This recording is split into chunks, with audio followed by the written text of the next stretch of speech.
Kaget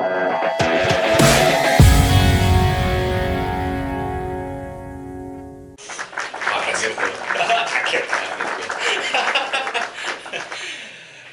Halo, selamat datang di Riz Musik Podcast. Kali ini gue udah kedatangan sosok yang baru aja ngerilis album keduanya. Let's welcome dia. Ya, biar jadi agak rame. Ini tepuk tangan orang mati ya kalau kata gitu. Biasanya itu yang direkam udah meninggal gitu. Serius ya? Iya kan. Apa soundbites gitu. Kayak suara ketawa di TV tuh. Iya, yang dulu kayak baju-bajuri Itu udah meninggal. Tapi ini orang-orang. copyrightnya berarti, yang ngeteknya dari gua kan ya? Dia di Ya mungkin udah public domain atau Creative Commons jadi udah Oke, gratis. Creative license sekali ya. Nah. Oke, Bas, apa kabar? Alhamdulillah biasa aja. Bedanya karena hari ini ini capek banget harus muter-muter deh sebagai sebuah kewajiban seorang musisi yang baru rilis album. Promosi lah. 60% dari kesuksesan gitu ya. Promosi. Oke, berarti 160 juta Spotify yang dengerin lagu-lagu berapa ratus juta deh paling kan? Album pertama tuh 650 juta. 650 juta orang udah dengerin. Itu emang masih ada pengaruh media ya di era digital sekarang bahkan. Gua rasa sih ada sih, maksudnya tetap ada gitu. Walaupun sekarang orang tuh udah bisa milah sendiri ya apa yang mereka mau gitu, apa yang mereka suka. Walaupun nggak kalau dulu kan benar-benar mendominasinya media gitu kan. Betul. Kayak ya lu tahunya apa yang masuk media doang. Kalau sekarang karena udah niche banget gitu, rasa-rasa kayak orang udah bisa milih. Cuman banyak banget juga yang tahu karena media itu tetap banyak. Masih berpengaruh buat musisi. Masih banget, maksudnya kayak radio deh misalnya, simpel radio gitu. Gua kira juga udah nggak terlalu sebegitunya kan, punya pengaruh sama lagu apa yang masuk rotasi segala macem.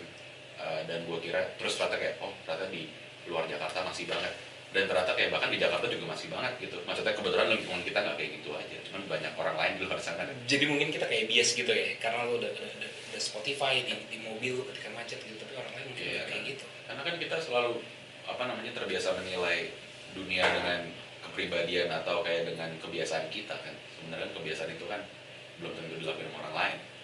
Jadi intinya media menurut lo masih berpengaruh? Masih banget. Oke, ngomongin soal album baru lo, judulnya adalah Lagi Pula Hidup Akan Gue.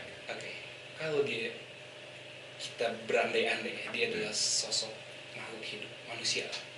Dia itu persona kayak apa sih? Kayak mungkin zodiaknya apa? Karena lahir kemarin Juni, mungkin dia Gemini atau apa ya? Kayak Gemini kali ya. Gemini dia. Ya kalau pakai stereotip zodiak ya, kayak gonta-ganti gitu, kayak besok kayak gini, hari ini kayak gimana gitu. Gue nggak tahu sih, gue nggak salah ya tadi. Tapi kepala gue karena Gemini maskotnya 2 gitu kali ya, nggak tahu juga gue. Tapi kalau di kayak katakanlah dia adalah bayi gitu, Yeah. dia adalah bayi, dia tuh ntar gedenya akan seperti apa sih kalau si album kedua lu ini? Anak kembar ini. Ini karena akan ada 2 ya. 2 part. Karena album ini anak kembar menurut gue. Anak kembar yang mungkin punya karakter masing-masing, anak 1 dan anak 2 itu.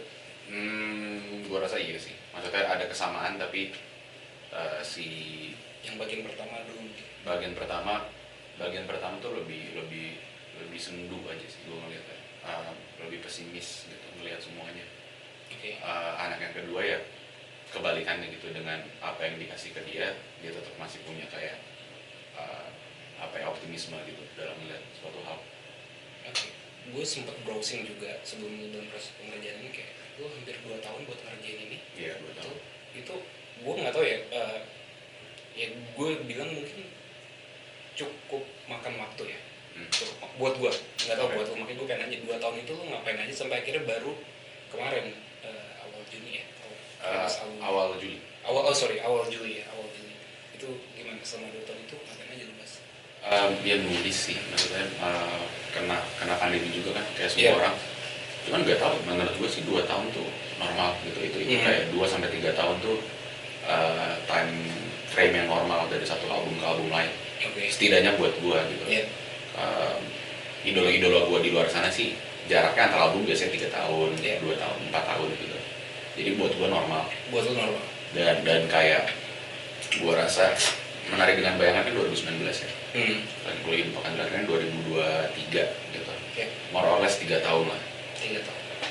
Itu gue rasa kayak waktu yang baik dan normal buat mikir ulang kayak mau ngomong apa, mau nulis apa, mau jadi kayak gimana gitu abis ini. Oke, gue baca rilis lu juga katanya lu bahkan nggak kepikiran buat untuk kayak Hindia nggak akan banyak album gitu, tapi di rilis lu juga lu menjelaskan ternyata banyak banget masalahnya gitu.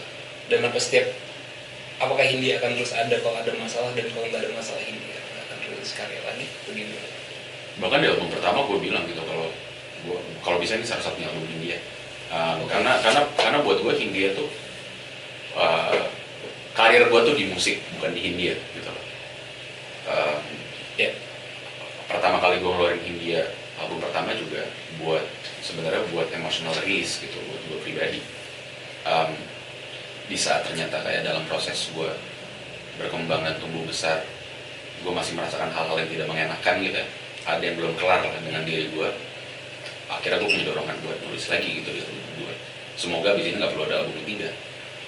Lagi kayak album pertama statement lu berarti. Kayak album pertama statementnya selalu kayak gitu aja. Maksudnya ya, ini karena kayak nulis Hindia tuh kayak telanjang gitu loh, kayak orang melihat apa isi pikiran lu, apa yang lu pikirin gitu. Oke, tapi gue balik ke sisi bisnis karena lu juga jalanin Sun Eater label sendiri dan lu you own gitu. Dalam sisi bisnis, apa tuh baru lu udah punya ratusan juta listeners di digital platform, terus lu juga bisa dapetin penghasilan dari manggung lu pasti dari offer sebagai musisi gitu. Emang segitunya kalau emang lu udah nyaman atau udah ada di satu titik kayak gue nggak perlu curhat lagi lewat Hindia, nggak akan lu lanjutin gitu? Gue punya kayak banyak topi ya untuk berpikir gitu. Okay. Dan topi-topi ini tuh punya prioritas menurut gue. Kayak sebelum gue mikir pakai topi yang B, gue harus mikir pakai topi yang A dulu segala macam. Dan buat gue pribadi gitu di musik, first and foremost topi gue yang dipakai pertama adalah gue sebagai musisi gitu, gue sebagai seniman, bukan sebagai bisnismen yang dulu. Jadi kalau misalnya topi pertama bilang gak usah ada album, ya udah topi B nggak bisa ngapa-ngapain. Tapi di saat kayak udah ada album gitu, topi A bilang oke, ada album, topi B harus bisa support gimana outputnya itu jadi lebih bagus dari apa yang diputuskan sama topi A. Ntar ada topi C, ada topi D, ada topi E lagi. Berarti biasanya topi A lu stop produksinya dan lu bikin topi D, topi E, topi C, topi F gitu. Mungkin aja dari seorang Baskara menciptakan persona-persona baru lagi berarti. Mungkin aja sih. Kalau ya kayak tadi gitu, kembali kayak tadi gue bilang kayak apa namanya, yang selalu gue lihat dan selalu gue pikirin yang pertama adalah apakah album ini perlu apa enggak buat gue sebagai pribadi gitu. Bukan buat gue sebagai businessman, bukan gue sebagai label owner, bukan gue sebagai bahkan mungkin bukan gue sebagai musisi gitu, tapi ya sebagai pribadi gitu, album ini perlu ada apa enggak, ini bakal membantu gue apa enggak gitu secara personal. Apakah kayak dengan semua konsekuensi yang muncul dari album kedua ini itu beratnya tuh kalah dibandingin sama berat positifnya gitu loh. Okay. Kalau misalnya enggak, ya nggak usah ada gitu, ngapain. Bahkan di awal tuh nggak ada strategi bisnisnya dulu, bukan bisnis plan gitu kan? Nggak ada. Ketika Hindia lagi, oke, gue ada materi bisnis plan itu.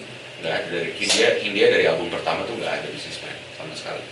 Jadi ya udah ada dulu karyanya, karena itu kebutuhannya tuh levelnya personal gitu. Mumpung udah ada, ya udah kita bikin sebaik mungkin gitu untuk bisa sampai di publik. Kalau misalnya nggak ada the first place, udah nggak usah ada sama sekali. Oke, berarti itu udah menjawab juga daftar pertanyaan yang pengen gue tanya sebenarnya. Kayak lu bikin hingga 20 berapa lagu? 28 lagu.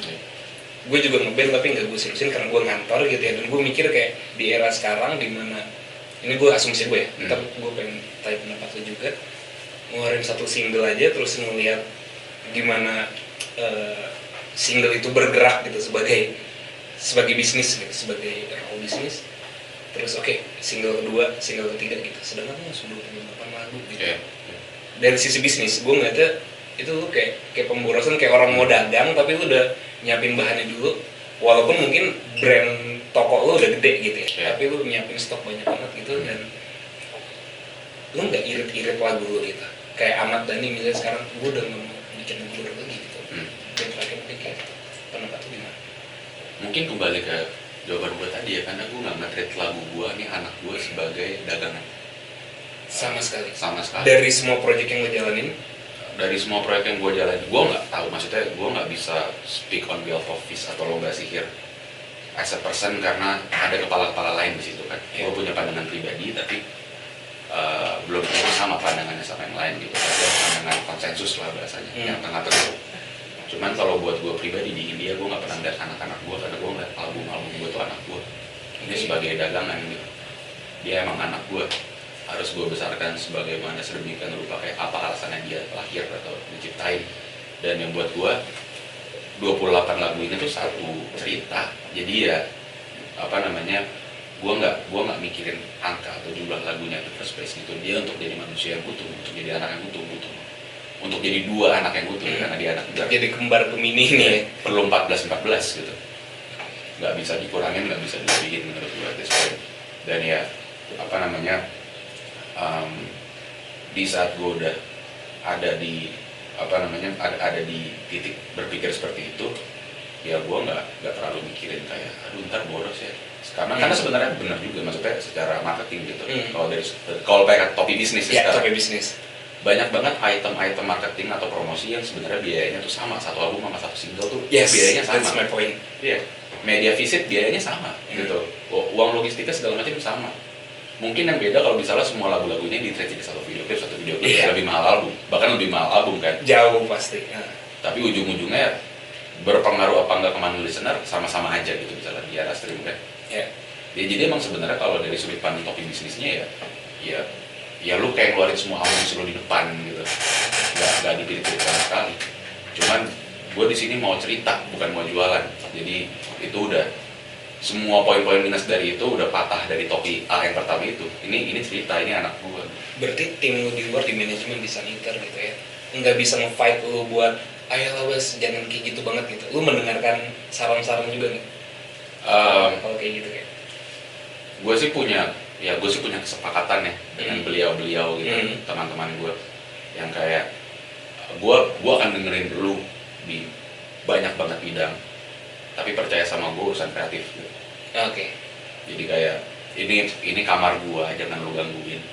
Ntar kita ngobrolin harus diapain pas gue udah keluar kamar aja. Pas masakan lu udah mateng gitu. Iya. Oke. Ngomongin album baru lu, gue tertarik denger Ibel.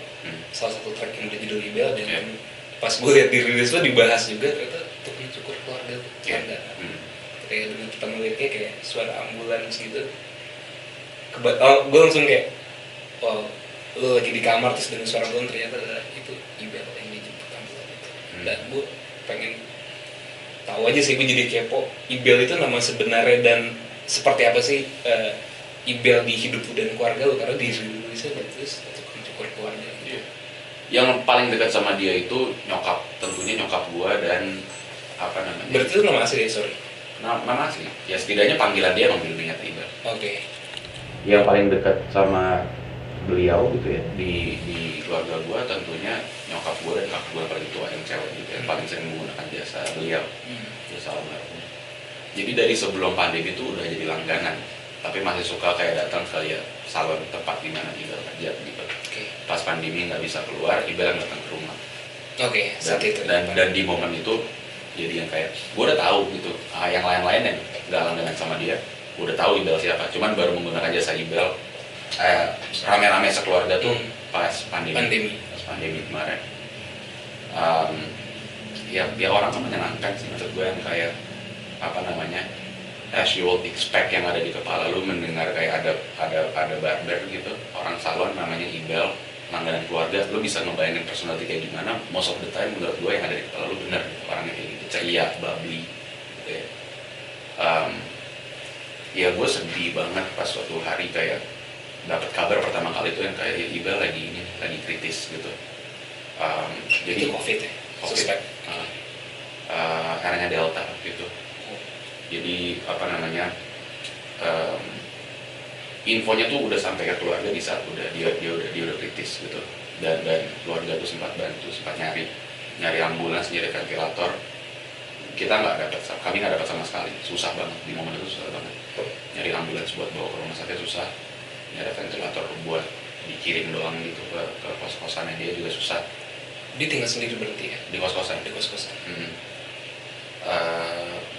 Terus gue ngeliat gitu, maksudnya maksudnya malam itu kayak gue buka akunnya, gue buka storynya dia mengeluhkan dan minta tolong orang siapapun yang baca gitu, yang kayak apa namanya, gue udah sesak banget nih, kayak mau ngambil GoFood aja di depan kosan tuh nggak bisa, nggak kuat gitu.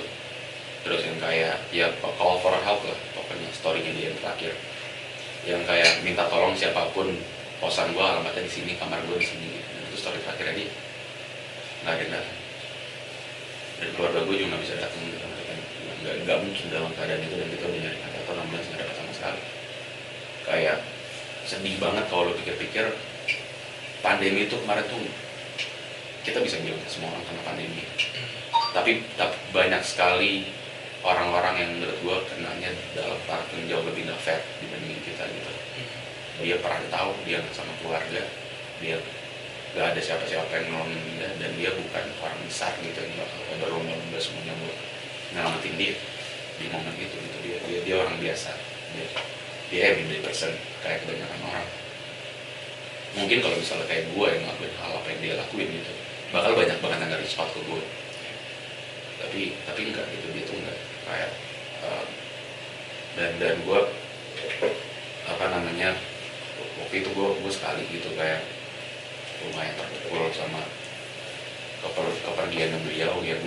Gue cerita tentang itu gitu di internet, dan gue ngomongin kayak ya gue pun juga tangan gue nggak 100% bersih gitu ya. Maksudnya dalam keadaan itu pun gue dan kawan-kawan masih suka ngumpul di rumah, walaupun dalam bubble yang sama ya. Maksudnya yang kayak gue ngumpul sama si A, si B, si C, tapi gue nggak pernah nambah orang gitu. Maksudnya yang kayak selalu ngumpul sama mereka juga pulang sama orang gitu. Jadi kayak kita ngejaga satu bubble yang agak gede, tapi orang itu doang gitu. Cuma kita nggak sebersih itu juga, masih suka kayak maksudnya keluar juga gitu beberapa kali every now and then. Cuman gue ngerasa yang kayak ya darahnya Ibel tuh ada di tangan kita semua gitu loh, yang masih colongan keluar dalam keadaan kayak gitu. Dan masih banyak Ibel-Ibel lain ya kita nggak pernah tahu. Dan ya gue ngerasa kayak anjir gak fair banget, sedih banget. Gue nggak mau dia meninggal udah dalam sendirian, dan udah habis itu kayak gue kasih waktu 5 tahun 10 tahun udah gak diinget dia lagi gitu. Waktu itu postingan gue viral, terus kayak cuma 2 minggu dong viral. Habis viral apa sih yang kejadian biasanya di Indonesia, orang lupa kan. Ya akhirnya gue merasa kayak dan gue sampai sekarang kayak rasanya kayak masih merasa bersalah gitu, kayak survivor's guilt gitu. Gue merasa bersalah banget kayak bisa survive pandemi dengan privilege gue dan lingkungan gue, cuman orang kayak Ibel tuh enggak. Oke, dan track ini berarti kayak permintaan maaf lu atau kayak monumen buat Ibel ya selalu ada aja, nggak cuma viral 2 minggu atau kayak gimana? Atau kayak lu masukin track Ibel ini di album? Dua-duanya menurut gue. Walaupun maaf juga nggak cukup kan, maksudnya kayak ya nggak bisa merubah apapun gitu ya, orangnya juga nggak ada gitu. Dan yang kedua ya juga biar dia ada terus gitu namanya. Maksudnya album kan nggak bakal bilang kan. Kayak anak kayak kalau misalnya dia berhenti gitu, nama dia berhenti ya udah kayak kita kasih waktu 5 tahun 6 tahun ya, orang udah mulai lupa gitu. Dengan gue tulis kayak gini, ntar anak gue kalau ada ya dia masih tahu Ibel itu siapa. Akan selalu jadi cerita buat anak cucu nanti, dan mungkin yang ngedengerin karya-karya ya tentang siapa sih Ibel gitu. Oh, mungkin mereka nggak sempat baca rilis atau baca info tentang Ibel ini gitu. Ya makanya kayak di lagu ke kalau nggak salah lagu ke-6 lanjutannya misalnya di album itu setelah lagu Ibel itu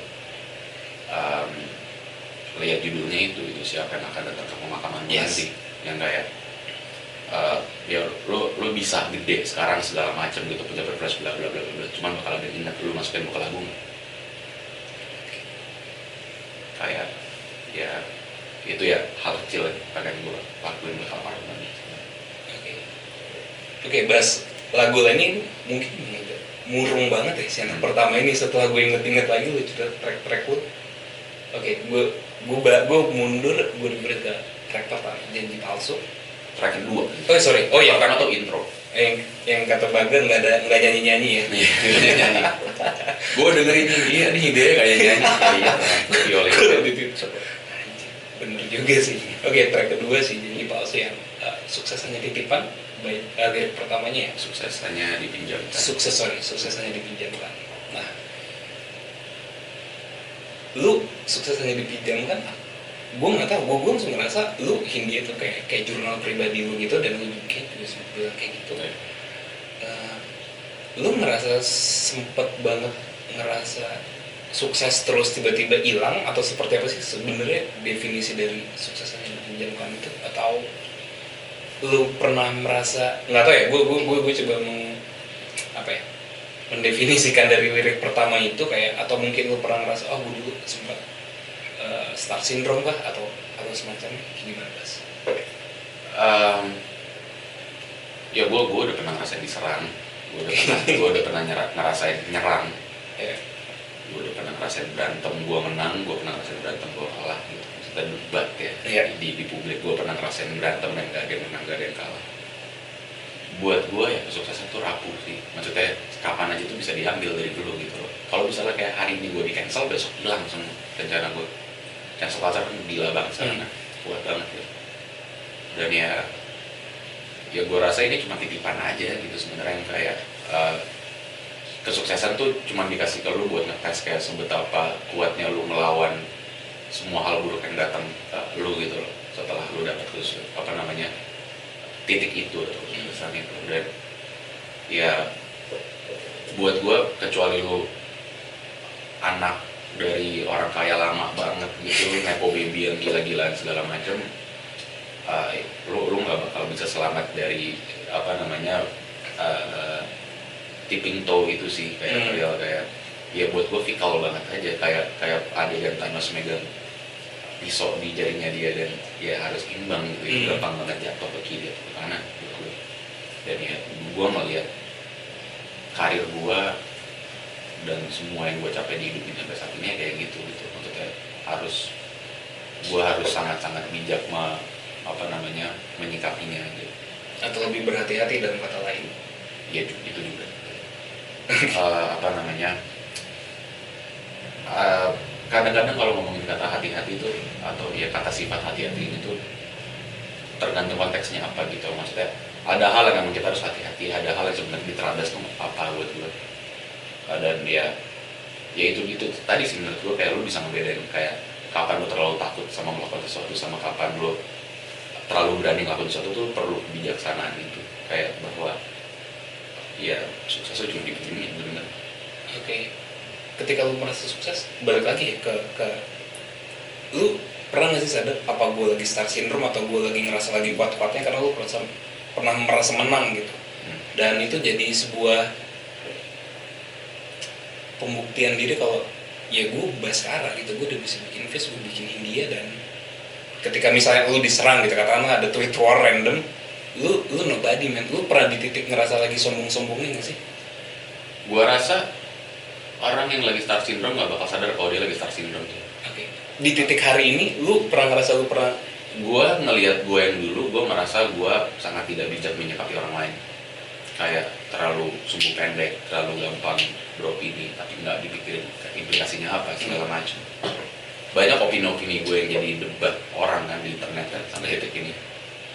Gue sih maksudnya masih banyak opini-opini gue yang kayak gue merasa kayak sampai sekarang gue masih mikir kayak gitu ya. Yang salah adalah cara gue penyampaiannya gitu, menurut gue kurang respectful, kurang bijak gitu. Maksudnya menggunakan perumpamaan atau perbandingan yang nggak perlu amat dan unnecessary kadang-kadang. Ya gue sekarang melihat gue zaman dulu gitu, gue merasa kayak anjir nih anak kecil siapa sih, sengah banget gitu. Maksudnya kayak lu merasa iye banget bisa ngomong kayak gitu. Kayak gue sekarang jauh lebih nggak naif, dan gue merasa ya sekarang gue jauh lebih nggak naif dan jauh lebih bodoh amatan ya sih. Kayak menanggapi orang gitu, kayak dia suaranya jelek, ya yang jelek gue tahu duluan itu suara gue jelek. Kayak gue udah nggak kayak ke trigger gitu, kepacu gitu, kayak ngeliat ya pasti di lubuk hati yang terdalam masih mengganggu lah, kayak serangan-serangan random yang nggak jelas atau nggak ada dasarnya segala macem. Cuman gue ngerasa kayak barrier gue untuk bisa nahan itu sekarang lebih kuat. Lumayan jauh lebih kuat.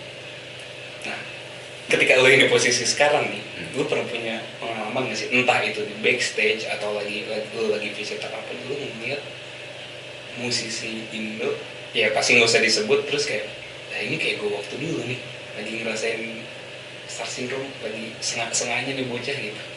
Kayak gue ngelihat kayak oh ini kayak gue waktu dulu itu gue ngeliatnya di internet. Oke. Kalau di dunia nyata, gue tuh ketakutan gue adalah gue takut besok gue jadi kayak gini. Gitu. Oke. Kalau yang di internet contohnya kayak gimana? Ya buat gue kayak gitu aja, maksudnya yang kayak apa namanya semuanya diberantemin gitu loh, maksudnya kayak gue nggak tahu ya mungkin gue terlalu sensitif aja gitu sama penggunaan kata dan bahasa yang orang pakai, mungkin karena gue juga pernah punya pengalaman di situ gitu atau trauma di situ. Kadang-kadang gue ngerasa kayak ngebaca komentar seseorang gitu di internet kayak ini harusnya kalimatnya nggak kayak gitu loh ngomongnya, kayak ini akan menciptakan drama yang nggak penting di hidup lu minimal kayak seminggu ke depan gitu. Dan benar aja gitu tiap kali kayak gue ngerti gitu bener kan gitu. Gue dalam hati rame gue tiap kali kayak gue ngerasa ada satu tweet atau satu postingan di mana yang kayak wah ini nggak perlu banget nih kayak gini menurut gue gitu. Terus kayak kasih waktu 2 hari 3 hari gue ngeliat lagi gitu, gue dalam hati kayak ya bener kan, gue bilang ya udah gitu ya, terus gue move on gitu. Cuman gue udah lumayan kayak radar karena radar gue udah tinggi banget sekarang. Gue merasa radar gue udah tinggi banget gitu. Oke. Kayak ada momen-momen di mana kayak gue tahu sebenarnya bakal begitu, tapi gue lagi bodo amat gitu. Ada nggak temen lu kayak, men lu blunder deh atau kayak gimana gitu? Gue ngomong gitu ya ke yang orang yang lu kenal mungkin dia nge-tweet apa atau dia bikin postingan apa? Gue nggak pernah menyanggah langsung, gue nggak pernah kayak ngomong langsung atau negur langsung, kecuali dekat banget sama gue dan gue itu berpotensi jadi masalah gitu loh. Walaupun mungkin maksudnya dia bukan itu. Cuman kebanyakan orang-orang itu biasanya pas udah heboh banget, udah capek banget, japri gue duluan. Dan kayak waktu itu lo gimana gitu, kayak memanage serangan netizen itu, dan lu udah lulus di tahap itu bisa dibilang. Nggak tahu lulus apa enggak ya kan, hidup belajar terus gitu. Cuman di momen itu pun pas pertama kali gue dihajar juga, ya gue ngobrolnya sama Doci, sama Iga gitu yang menurut gue kayak pernah kurang lebih ada di posisi yang sama walaupun nggak persis ya. Dia mungkin lebih parah Doci gitu kan, dan Piwi Gaskin dulu kan udah ancamannya udah fisik gitu ya. Cuman ya menurut gue pengalaman orang tuh nggak pernah bisa 100% sama karena zamannya berubah, zamannya berkembang kan. Kayak mungkin zaman dulu ancamannya fisik, tapi nggak sebertubi-tubi dari semua arah kayak zaman sekarang pas digital gitu loh, yang kayak lu di rumah pun nggak merasa tenang karena lu buka apapun isinya muka lu gitu di momen itu. Benar. Cuman ya gitu, maksudnya kalau sekarang kebanyakan orang kadang-kadang ada yang gue nggak tahu, tiba-tiba dia kayak ceritanya gini, gue emang ngapain gitu, terus gue baru ngecek di internet, oh kayak ternyata dia ngomong ini, ternyata dia ngomong apa gitu. Ya gue ngobrol dan memberikan pengalaman gue aja sih, kayak waktu itu gue gimana atau yang kayak pandangan gue gimana gitu. Kalau emang ditanya aja gitu sekarang, gue udah nggak pengen nosi banget yang kayak menurut gue lu salah, menurut gue lu apa gitu. Kayak hidup udah capek, makanya sekarang semuanya mahal, harga tanah mahal, kayak krisis iklim segala macem. Kayak gue mau ngurangin drama-drama yang nggak perlu di hidup gue gitu. Capek ya? Capek. Oke, ngomongin track selanjutnya ada wawancara liar part 1 dan part 2. Gue langsung, gue nggak tahu ya, ambience album pertama ini gue ada inget lagu One False zaman dulu, kayak yang si Indo itu ada, kalau mungkin ada ambulan zigzag yang memang dia storytelling banget di One False di album berapa, pokoknya gue random pernah dengerin One False di era itu, dan sedikit banyak gue kayak agak kebawa gitu, apalagi pas wawancara liar part 1 dan part 2 itu konsep awalnya gimana ya guys? Maksudnya gue penasaran sih sebenarnya di ide premisnya itu wawancara kayak gitu bisa masuk track album tuh kayak gimana? Album kedua kan sebenarnya di at the core of it gitu, di dasarnya kan masih ngomongin masalah gue pribadi.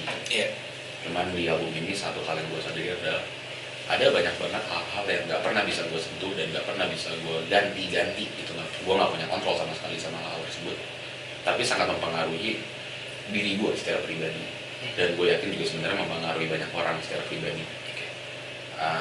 Ada 4 gitu, dan 4 masalah ini tuh dipersonifikasi jadi orang beneran dalam bentuk wawancara itu.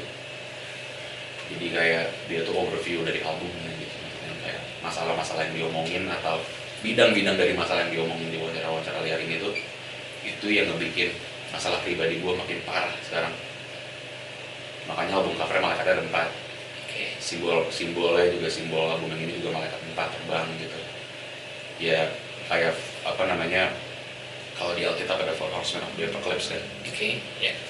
Dan di apa namanya kepercayaan ya folklore gitu, di banyak budaya timur angka 4 tuh buruk gitu, jelek, kematian, makanya di lift mengadang kapan segala macam. Ya, ini gue merasa kayak malaikatnya ada, malaikat mautnya ada 4 gitu, dan ini udah keluar duanya lagi masih di album yang 4 dulu. Serem juga ya. Nah terus itu Yes yang di part 1 atau part 2? Yes, wawancara semua malaikatnya di 4 part itu. Itu semuanya Yes ya? Iya. Si Kristo yang jadi malaikatnya berubah-ubah jadi 4 malaikat itu. Jadi dia orang sama, part 1 part 2 itu orang sama, tapi berubah suaranya. Itu Kristo. Itu Kristo. 4-4-nya dia yang jadi tikus gitu. Dia jadi Angel of Death-nya itu part itu. Di wawancaranya sama Iyas jadi Iyas. Kristo jadi malaikat. Iya, kayak gue referensinya waktu itu salah satunya kayak baca American Gods Neil Gaiman gitu. Kayak di saat manusia udah sangat-sangat takut atau sangat-sangat memuja sesuatu, hal itu bisa jadi dewa atau dewi beneran gitu. Dan kayak ini kayak ia sedang interview malaikat ini beneran gitu, tapi bentuknya tuh orang, lagi jadi orang gitu, lagi jadi figur, lagi jadi jenderal, lagi jadi politikus, lagi jadi apa namanya CEO startup gitu. Mungkin gak sih wawancara liar ini bisa lu mainin live dengan konsep tertentu? Gue langsung kemana-mana soalnya kepala gue pas anjir apa ini bakal jadi ada Yes, ada Kristo. Sebelum band lu dibuka tirainya mereka bikin talk show gitu seperti itu.